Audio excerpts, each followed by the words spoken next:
speak up against this Department of Justice charging with criminal charges one of your colleagues for doing her job, her constitutional mandated job. Now, I know many of you think you take an oath to Donald Trump, but in reality, the oath is to the Constitution. And you ought to be very, very careful about continuing to stay quiet as this president ravages and destroys our democracy and completely undermines and devastates your Article I power.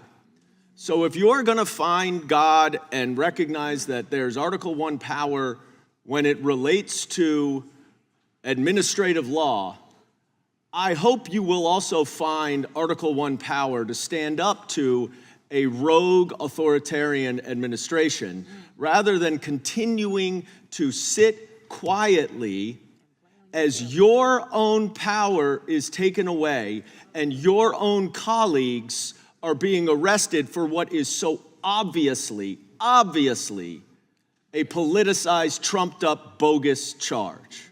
Mr. Hauser, thank you for your service to our country as a combat veteran. But no thank you to the Biden administration for precipitating the worst border crisis in American history. I would say that Joe Biden and his administration were incompetent, but I think it was intentional. It was intentional that he flooded at least 8 million illegal aliens into our country. And what is the Democrat solution? The Democrat solution seems to be, unless you've been convicted of a violent crime, you can stay.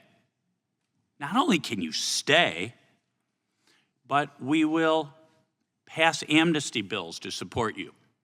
We will block enforcement of immigration laws and endanger ICE officers with sanctuary city policies.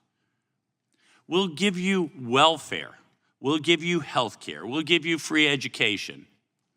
You know, if you want to come here as a birthright tourist, your kids will be citizens, and that will help you to stay in the country permanently. We'll give you free stays at luxury hotels. Oh yeah, Biden and his administration have really done a great job.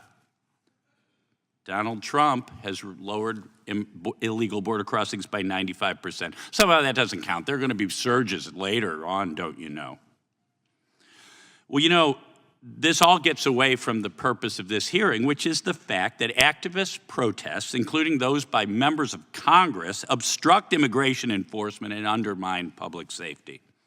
In April and May alone, there were more than 14 demonstrations planned across 12 states targeting ICE detention centers and related facilities. These types of demonstrations physically impede ICE detention center operations on purpose and inhibit the successful processing of detained illegal aliens. And you know what? I do care whether illegal aliens have committed violent crimes, of course, but I think every illegal immigrant, as you've pointed out, Mr. Michkowski, has broken the law and needs to leave. And to me, due process is you prove that they're not here legally, they get the hell out of our country. The gentleman yield for a friendly question. No, I do not. It's my time. You've spoken about 4 times so far in this hearing. How are ICE officials trained to react when a gate would be broken and stormed by a group of raucous protesters? Sir, from what I saw in the video, I think they handled themselves the way they could, the best they could in that situation. I mean, what I saw was a lot of belly bumping from lawmakers, putting their hands on the officers, whether you agree or not agree. It's unlawful. Yeah. It shouldn't happen. Well, there's assault and there's battery, and when you touch another person without their consent, that's battery. And battery of a law enforcement officer, is that a violation of the law? Yes, sir. Even if you're a member of Congress? Yes, sir. We members of Congress aren't above the law. Absolutely, sir. And they were trying to protect maybe the facility. There was a lot of commotion there. Their number one concern at that moment is making sure nobody enters a secure environment.